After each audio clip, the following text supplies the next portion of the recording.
Allow me to acknowledge Mr. Keith Joseph. Sir, you almost made me cry.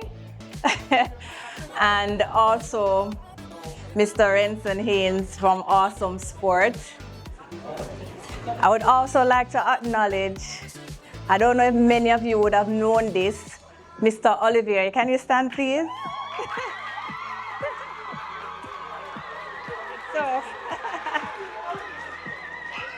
So, and of course, allow me to acknowledge the young men from the Pocket Rocket Foundation and all the directors that are here.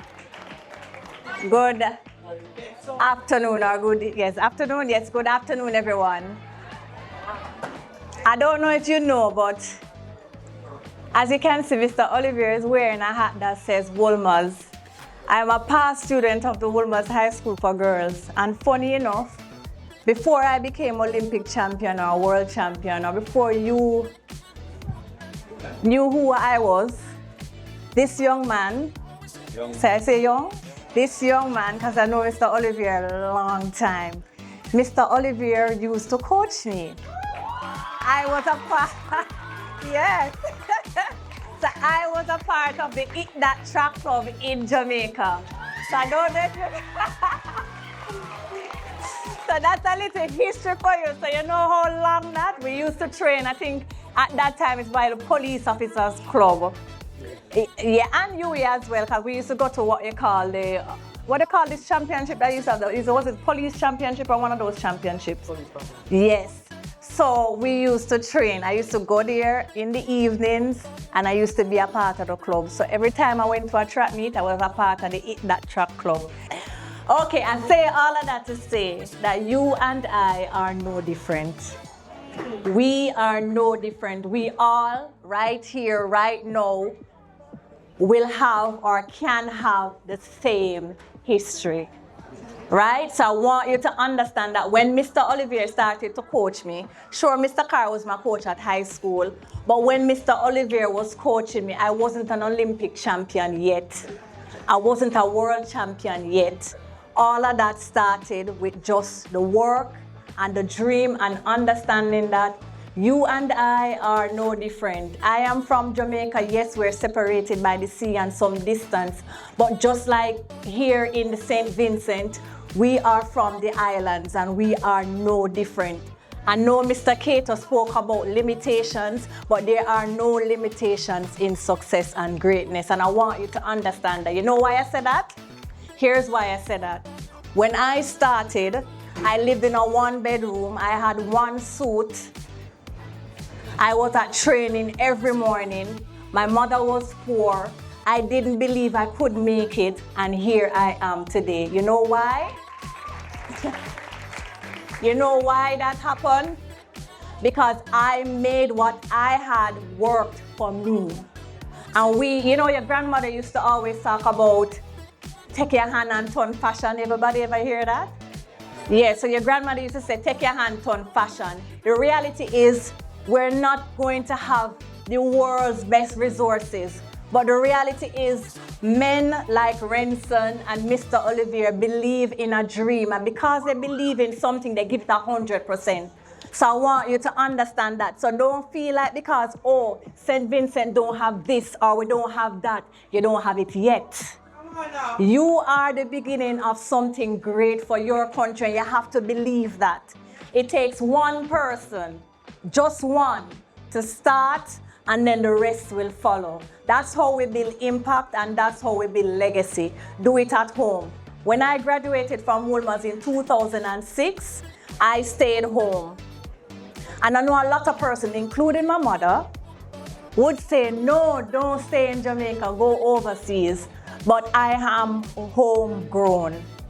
I was developed right in Jamaica, right? So if I can do it in Jamaica, you can do it in St. Vincent. And I want you to believe that, right?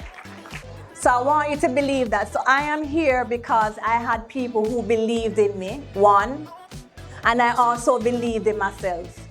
That's where it all started. So every morning when you get up and you're going to training, or in the evening, depending on the time of the day you train, you have to want it. Your mother can't want it for you. Your father can't want it for you. Your friends can't want it for you. You have to want it for yourself. And you have to be willing to do more work than the next person to get it. And one of the things that, as I got older in track, I recognized that for me, I wish I advocated for myself more. So I'm telling you now, you are at the age and the stage where I'm asking you to advocate for what you want. Don't let anyone tell you that you cannot. Don't let anyone tell you that you're too young. Don't let anyone tell you that, oh, you're just from St. Vincent. No, that's not how it works. We are from a region that produces diamonds. We are from the region that produces athletes that are world beaters, and you have to believe that. In the last, I told Renson earlier, and I think maybe I said it on, who was I speaking to? I think I was speaking to, yes, when I said, here's what I said. I want you to also write this down because this is very important. 2008, when I won the Olympic Games, from 2008 to 2024, a Caribbean athlete has won the Olympic 100-meter gold medal. Do you know how significant that is? That is very, very significant. You know why? It says that no matter what you see in the world, we can do it at home. We have it here. We have the talent. We have the capabilities. We just have to believe that we can. Use what you have. As I said, I remember going to training. When I won the Olympic Games in 2008, I was barely lifting 90 pounds on the bench press. Barely. I was barely squatting, but I was doing it with intention. Every single thing that you do must be done with intention. You must want it. You have to be intentional. The way you run, the way you train, the way you warm up, the way you read, it has to be intentional. It has to be that you are going for something. You have to write it down. You have to remind yourself, because I can tell you, the brain is a funny thing. Sometimes it will forget, but you cannot allow yourself to forget what you are chasing. You cannot allow yourself to forget where you're heading. You cannot forget that you are the beginning of something great for St. Vincent. So you have to keep telling yourself that you have to tell yourself that I am the beginning. And when you set the foundation, others will come.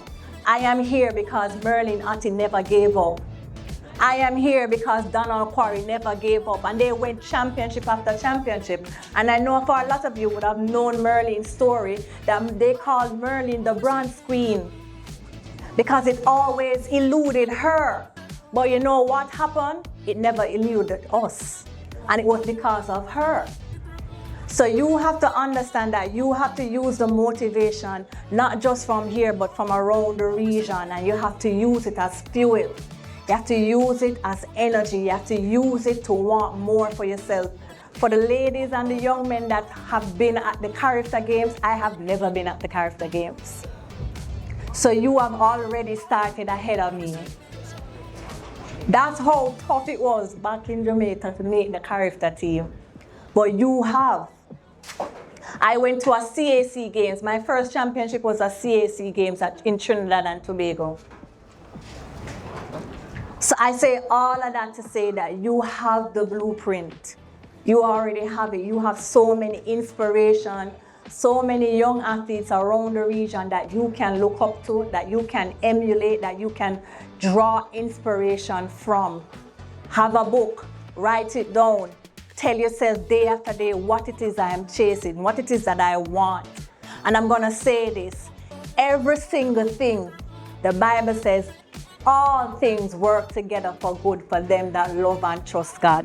It means that right now, you may not be where you want to be, but it's going to be for your good in the future. You're gonna look back, you're gonna understand that, okay, I didn't get this, but I'm here now. And you have to use those moments. You have to use the victory, you have to use the losses, you have to use the disappointment, you have to use the tears, and you have to know that all things work together for good. As usual, being an athlete and I'm from an inner city, I understand the power of giving back. Because I am who I am because persons gave back to me. Persons saw in me potential and they invested in that potential. We cannot go anywhere without the help of somebody. That's the reality, nowhere. We need, all of us, we need somebody. And there are so many persons that poured into me, and that's the reason I started my Pocket Rocket Foundation, because I believe that true legacy and impact is also included in serving. We all have to serve. We are called to serve, right? It's not just about us. Yes, we want, but at the same time, we have to give and give and give. And the Pocket Rocket Foundation was born out of the idea that student athletes deserve to have lasting change. So the Pocket Rocket Foundation exists for student athletes in Jamaica. We haven't extended it to the region yet. Hopefully we can get there. But we offer scholarship to student athletes from second form all the way until they finish high school. We pay for their tuition, their books, whatever it is that they need to get through high school, and all we ask them to do is to maintain an average of 60% in school, right? So that's all we're asking them. But of course, with the Pocket Rocket Foundation, they also have to play a sport. It doesn't have to be track. It can be football, it can be table tennis, it can be netball, it can be swimming, whichever sport that they choose. And I want to give them the opportunity to not worry about where the book is coming from, where the tuition is coming from. I want them to sit in the classroom or to go in their respective field of play and to give 100% and not worry about anything. So at the community level, I'm from Waterhouse, which is an inner city in Kingston. We started a Peace Through Sports initiative, and I don't know if it's here the same. In Jamaica, as always, sometimes we are divided by violence, and you find that people will tell you, oh, you can't go at the top, or you can't go at the bottom, or you can't go to the side. But football, it is Nelson Mandela who said sports has the power to transform the world. And he's right when he said that, right? So football, we come together and we play football in the communities. We have 20 teams that plays football. And we select and we get a winner at the end of the competition. So I want to thank you guys for your hospitality. We look forward to just meeting and greeting with all the athletes. And again, always remember that you are greatness. And you have to believe that that greatness can come from anywhere, no matter how small. And St. Vincent is one of them. So big up on yourself.